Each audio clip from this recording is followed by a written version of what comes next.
moviegoers, welcome to this latest edition of Thinking Out Loud. As you can see, we have a brand new intro, and we're constantly trying to make each episode better and better, only to improve your viewing experience. For many filmmakers, just getting your film seen by hundreds, thousands, or even one person is quite a challenge.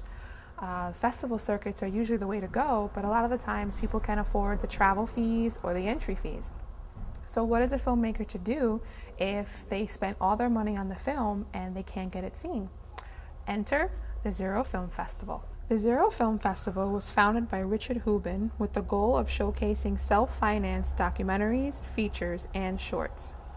To quote their site, "In the age where the majority of festivals are Hollywood marketing campaigns and even indie and underground festivals screen financed films, we are here to offer something different.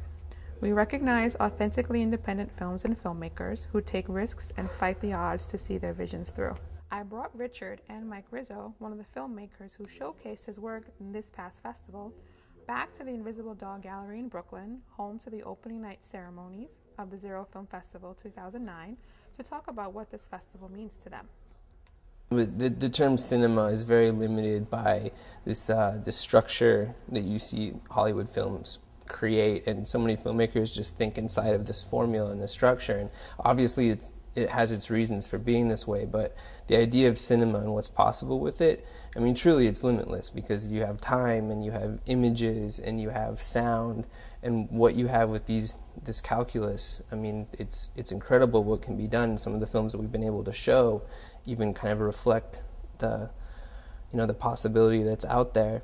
So for the selection process, what we're really looking for is an original, just originality. I mean, whether it's a polar bear stealing a Nikon camera from a tourist and, up north in the far, far Arctic North, or, someone who's shooting down in Bolivia, or, somebody that's really just got that 2-minute film where they're walking with their grandmother, their grandfather, or, that's like a child playing, or just something that like captures, what we see original. These are the films that we grab. But I'd like to think that every film that there was a spark of innovation or creativity or talent, that we were able to screen these films. Obviously, we've made some mistakes or probably miss a few as they slide through, but we do watch every film start to finish, and this can be a painful process sometimes, so we really didn't know what we were getting into. It was the first time of like renting a venue and not doing it at someone's warehouse or somebody that we knew. So we screened, and it was the challenge of getting the chairs together, and we built the space up. It was a warehouse from scratch, so we built the screen from hand, PVC pipe, fabric, brought in all the chairs, set everything up, like ladder, projector, handheld, just figuring it all out, getting the speakers, everything put together, just trying to make like a festival happen on one hand. On the other hand, we've got back doors being open in downtown Los Angeles. It's a bit rough around the edges, and so we've got the people who run the venue opening up the back door and letting in thugs off the street, which are really like part of their organization, coming in to scare us, to try to make us buy extra security and like all this other stuff. So our very first night, like how are we going to do this? Is anybody going to show up? Is this a film festival? What are we doing? Are we out of our minds? And then like physical danger and like threat and like money and like no sense of security. And we pulled it off. I think there were 300 people there that night. It was a lot of fun. We showed the films, and this was my proudest moment, was just at that moment when I'm mopping this filthy warehouse floor, completely exhausted, and then everybody that kind of been helping me out piece by piece, because before that had pretty much just been me putting this thing together. That's when maybe that was the moment when I realized, wow, this is a film festival now. We screen these films, everyone had this great time, nobody knew what was going on, and then here at this last moment when it seemed like it couldn't have been darker, I couldn't have been more exhausted, everyone came together, and I was like, wow, this is going to be an amazing thing. I think what made me submit, had a little lisp there, I'm sorry, was that I'm on Without a Box, and I, kind of gradually search for different festivals, and Zero Film Festival definitely caught my eye from, I think, the main description. It said something like, zero budget films for the self-financed filmmaker. And I feel like there is really no venues like that, or it's just really recognizing that and how hard it is to do that. And that's really what drew me in. That's what I did. You know, I just funded my own thing, and I have a lot of friends who do the same, and this is just a perfect fit for what I do. The film I submitted was called Bay Ridge the Rescue, which is a series of short films that I pretty much go around as like a mayor of the neighborhood, Bay Ridge, Brooklyn, and in a documentary form I interview people about their issues for the neighborhood.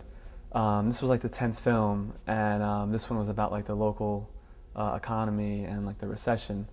But I also do it in kind of like a mockumentary kind of way, so these are all real people that I pull off the street and just get their take on, like, you know, how they can improve the neighborhood, and a lot of, like, you know, real moments come out and a lot of like funny things happen, and it's also some fictional like little narrative that I put in there in the beginning, just capturing the neighborhood pretty much. Zero Film Festival was definitely trumped a lot of the things that I've been to. And again, it was because of this zero budget, this self-finance, that I felt like everybody in the room, I just felt like it was just an instant bond. It was an instant, you know, just like commonality, that like everybody was there for the same reason.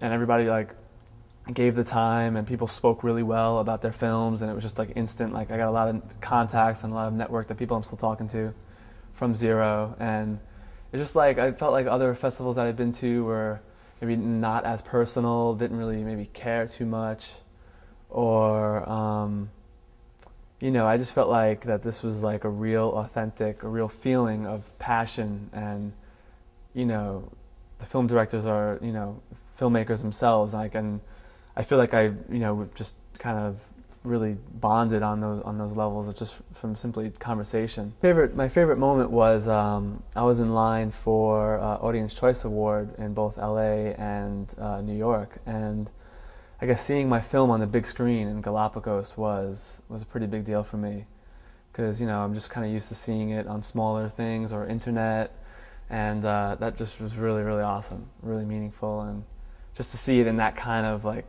screen and in the darkness and everybody around, and yeah, and winning the Audience Choice Award was really great. To continue to show the films that deserve to have a screening in Los Angeles and New York and whatever other city we end up in, you know, we do have some plans for the future, some very exciting plans, but I don't like to talk about it. We've had some issues with replication in other film festivals, and so we try to keep what we're doing, you know, a little under the radar. But, you know, I just really, you know, this is a labor of love, and everyone involved, we all believe strongly that there needs to be a platform for self-financed films, because we're going to show these amazing films that just won't get the time of day anywhere else. An intern will drop them in the garbage can, and, you know, any of the other like big film festivals, because they don't have a studio or major financing behind them, and then these are just cinematic gems, and it's something that you won't see anywhere else. And so my goal is just to keep bringing these films to an audience, having a good time doing it.